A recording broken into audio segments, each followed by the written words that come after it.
This week on Off the Air, Tom Winter. Joining us here on Off the Air is Tom Winter. Tom, thanks so much for joining us. Thanks for having me, guys. Tom, this pandemic has changed a lot for a lot of people's work, especially in the journalism broadcasting field. How's it impacted you specifically? Well, it's impacted us in a lot of ways. Excuse me. When you look at what we've been able to do here from a standpoint of broadcasting, that in and of itself has been an enormous change. I mean, typically on the floor that I'm on, there are on any given day, there's probably upwards of a couple of hundred people. There's dozens of people in studios and 20 to 25 people in control rooms. All that's gone away. The company made a very quick and very fast decision to work from home, to social distance, to do all of that. But in television, even more so than in radio, the amount of technical staff that you need to be able to switch the video, to light the studios, to run cameras, it's a lot of people. And so to set up all that at home, our folks at our Long Island City operation, which does all of our field technical work, and then the technical folks here at 30 Rockefeller Plaza have done an incredible job. So for me, it's changed things in that there's a lot less people around. I'm doing my own miking. I'm doing my own, earpieces and things like that. Those are very small hardships given what everybody else has had to deal with. So that's the first thing. From a standpoint of reporting, I'm not a health person. I'm not a medical guy. I can't stand the doctors, and I don't like needles. So typically not something that I would jump in and help out with. But what's made this so different and so unique is the way that it hit the New York first responders and first responders in Boston to a degree there as well, and in other parts of the country. And really, the FDNY, which I cover, is part of my beat in covering first responders, law enforcement agencies, things like that, because they were so hard hit with the virus, but also because they were handling so many patients at record 911 call volume for weeks on end at the heart of the pandemic back in the spring, provided some unique insights as far as what they were seeing about the virus. So it really became a public health, public safety, just general public service at that point to tell people, look, this is what one of the world's most recognizable fire departments and EMT services is dealing with. The same folks that went into burning buildings on 9/11 are dealing with COVID, and they were hit hardest and first. And so there were a lot of observations that they made, a lot of really important work, and a lot of really important data sets that came out of that from those agencies. So it was really important, I felt, to get that information out to the public. And, it was really an all hands on deck. So I was going to mayoral press conferences. I was watching press conferences from the governor's office on particular subject matters that I might not normally do. But I was paying attention to that. And then right after that, we had the incident with George Floyd in his death in Minneapolis at the hands of police officers. So that was something very important to cover, and obviously protests and riots that went across the country.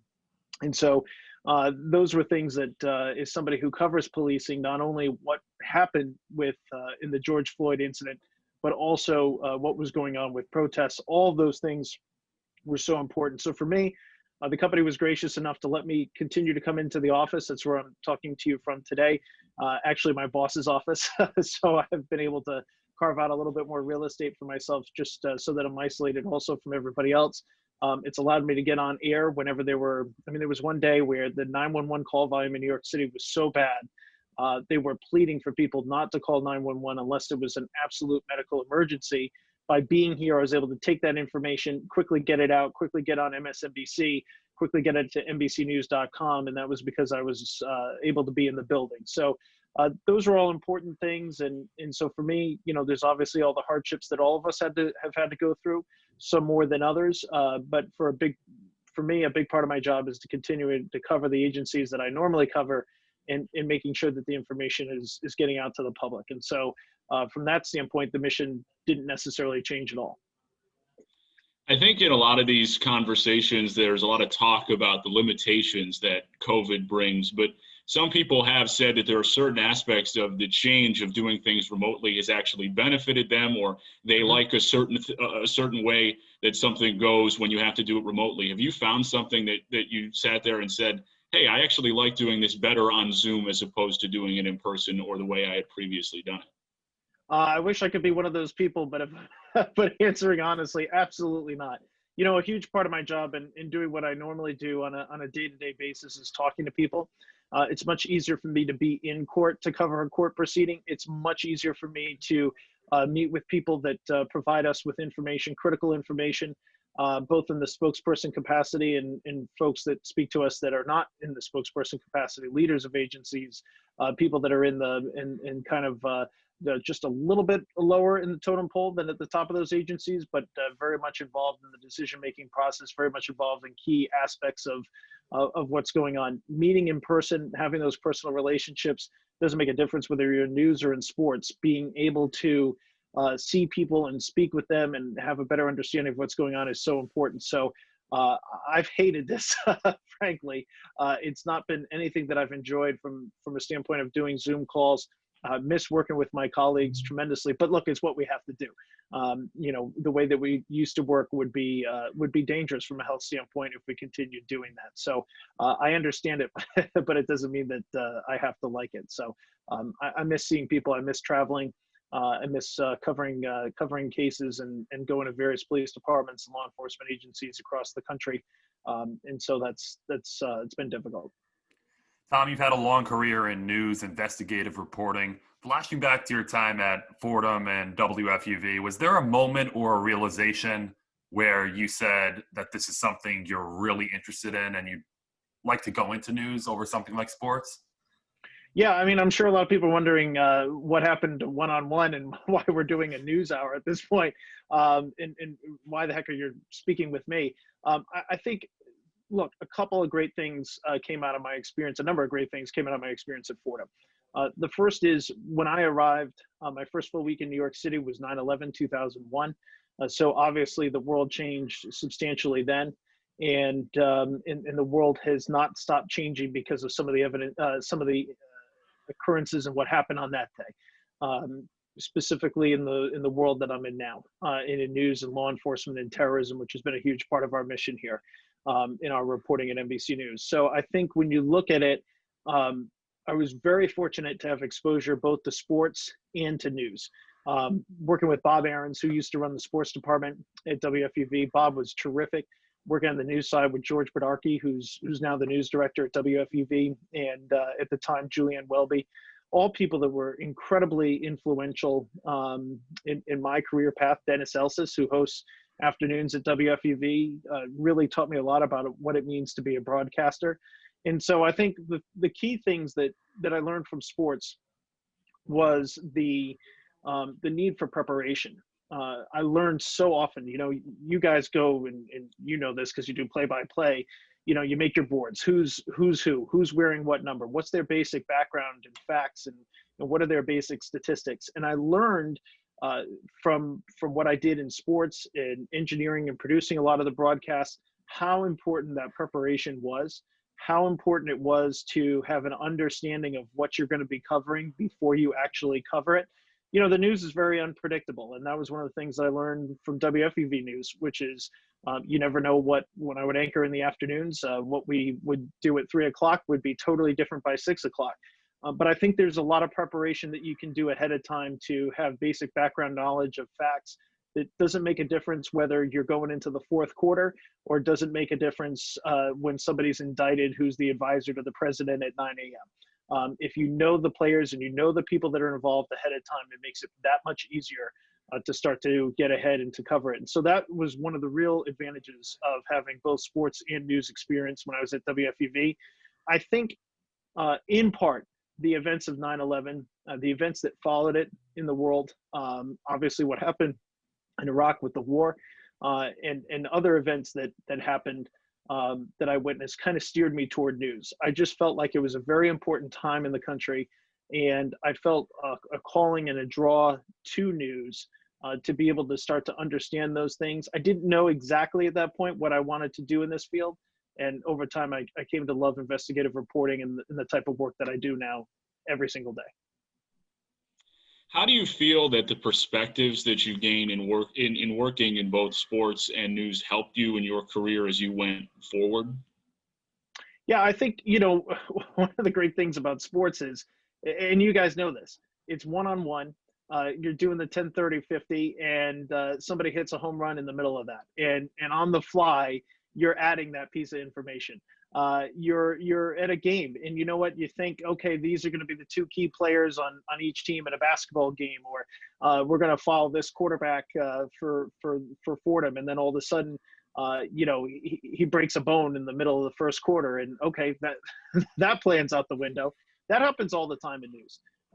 You think that a case is going a certain way, you think you're going to be getting a certain court filing, and all of a sudden there's new information in there, and it totally changes the way the trajectory of the case, totally changes the trajectory of a specific event. And so one of the things that I learned so much from sports was to be able to just adjust on the fly, take that information in, digest it, and be able to turn it around in a way that hopefully makes sense for the folks that are watching. That to me was one of the key things that I learned at Fordham. On the news side, I also learned an awful lot from a standpoint of writing a clean script, of being direct, and also trying to develop a delivery. It's something that you all will learn, is something that you work on every single day, and it's something that you always seek to perfect and master. But it's key stuff that I learned. So having that sports background and that unpredictability and being comfortable with it was really important. You've been a part of award-winning coverage of events like Hurricane Sandy, Sandy Hook, the Boston Marathon bombing. Although these are difficult events to cover, how compelling is it to cover those darker moments and be a part of that? Well, I think I appreciate that question, because I think they are very dark moments. I think that the sadness, the profound sadness that was felt at Sandy Hook and what happened at Newtown Elementary is something that'll never leave me, never leave anybody that was there moments after it happened. I was the first person on the scene from NBC News because I was based in New England at the time. And just moments behind me was the cavalry, so to speak, to cover that. That was very difficult. It was really sad to see what happened with Hurricane Sandy. That was certainly terrible. And then Boston, somebody who's originally from New England, grew up in Rhode Island, certainly had been to Boston a number of times when I was younger. To see what happened there that day, to feel it, to be there through the manhunt, all very important events, all events that have changed me. But it's also an honor. It's an honor to say, in those events, there were tremendous personal sacrifice, but also real moments of personal triumph, whether it be the efforts of law enforcement in Boston to capture those two bombers, or to kill them in the instance of Tamerlan Tsarnaev. When you look at what the families dealt with and how they grieved and dealt with that process in Sandy Hook, and then what the whole region kind of came together with Hurricane Sandy, you look at all those things and you say, look, I get to tell these people's stories. I get to look into what, in my role as an investigative reporter, what happened there that went right, what happened there that went wrong that can be learned from, and what are some of the things that people need to know to understand it. I look at the Boston Marathon case in particular, and that was really a moment that was a real wake-up call for America. This idea that terrorist attacks in the U.S. were going to come from a foreign organization getting on planes or arriving here, well coordinated, to this kind of inspired through the internet and create your own device, create your own attack. And obviously we saw a number of instances, very deadly incidents that followed Boston. Boston was really kind of that ringing of the bell that we're in a new paradigm when it comes to terrorism. So I think it was important for people to know that, to understand it, and to cover that trial, and to witness firsthand what those victims went through, and to be able to tell their stories so people understand this is why so much of their tax dollars goes to preventing these types of attacks. And also, what can we learn from mistakes that may have been made is just so important. So for me, I look at it as an honor, frankly. When you're tasked with covering some of these really difficult events, the Boston Marathon bombings, Sandy Hook, how difficult is it for you personally just to try and weed through the emotion of what's going on, and how scary some of these moments might be to deliver and do your job about what's really going on? Well, everybody handles it differently. I mean, I think I'm fortunate. I work with a tremendous group of people here at NBC News, particularly in the investigative unit. Jonathan Deans, reporter here, who's well known in New York City, and every day gets better and better known across the country, is a tremendous law enforcement reporter, really understands it, very well respected. Same with my colleague who has my job, but on the West Coast, Andrew Blankstein, and then Pete Williams, who's kind of the dean of our, the dean of justice, the Justice Department reporting and the Supreme Court reporting. Those are three colleagues, and we have tremendous editors and managers here. And also other researchers and producers that I work with. You really lean on each other as a way to kind of to get through those moments when you see some really tough stuff. And so you develop those relationships over the years. There's also a moment of true focus. At that moment, I'm not really thinking about necessarily. I'm paying attention very to what's happening, but I'm hyper focused on the reporting and being accurate. There is just this tremendous amount of I was speaking with somebody at federal law enforcement just before we spoke here today about the tremendous amount of misinformation that is out there. And that is a huge challenge. Look, you see it sometimes in sports, trade rumors and free agency signings that don't happen, trades that are totally bogus. The amount of misinformation that we see in news right now is incredibly high. And so at that moment when an incident like that happens, our prime focus is being correct, being accurate, getting the information out quickly so people understand immediately what is actually occurring and not allowing this misinformation to cloud. And so NBC spends a lot of money on making sure that we have the right resources, that we can travel and have relationships in place in advance. And I think it's an investment that's paid off. You mentioned Bob Ahrens earlier, the great Bob Ahrens. Which principle from him has helped you the most throughout your career? Well, we'll spend another 20 minutes on this if I go into all of it. I think to narrow it to specifically answer your question, Bob really preached a professionalism that I think I needed to hear at that time, and a preparedness that I think was really important and is still important to me to this day. So I think Bob showed a lot of patience with all of us. I think maybe all three of us can share a laugh about that. Had a lot of patience with me, and really started to teach me what it was like to be a professional. So I think from that standpoint, there was a lot that I learned. And then that being prepared, you don't just show up to a game and say, oh, the quarterback throws the ball and somebody catches it. Who's throwing the ball? Who's catching it? How many catches have they had? What's our situation? That awareness of what's going on, and trying to take that in consistently as far as, what's actually important with this case, and who are the players that are involved, and to be able to speak to that, a total recall off the top of your head, or how to prepare and organize your notes. Those basic lessons, as much as I've tweaked them and made things my own and my own method to my own madness, those things have really stuck with me, that preparedness of being a professional. When you mentioned Bob Ahrens, very often for many of our alumni, there is a story that comes to mind or that accompanies your interactions with Bob Ahrens. Tom, I'll give you the floor. Do you have a Bob Ahrens story? I have a lot of Bob Ahrens stories. And all of them, I say that and I chuckle because, Bob's such a unique personality and a unique character. So I say that with a lot of appreciation and a lot of love for Bob. I think Bob was very good when things went wrong he would certainly address them in the moment. But I think it was the day or two afterwards that Bob would be able to sit down with you. And I know there was a time where I was very anxious and very aggressive to try and get on air more, and I thought that was the kind of the path to all success in life. And Bob really took me aside and said, you got to be patient, and you got to take your time, and it's going to be a journey. It'll be a long journey, but it'll be a good journey to get to wherever it is that you actually end up, which is not what when I walked into Fordham thought would be here. And I think, looking back at it as a kid, if I had told myself that this is where I would be at my age, I would be, and I am. I feel like, I've hit dreams. So, but Bob really helped me get there. There were other stories, Bob yelling down the phone line, Bob, getting very excited about a lot of different things that were going wrong. And I think one of the things that I learned from that was just, this is somebody who cares and what we're doing is serious.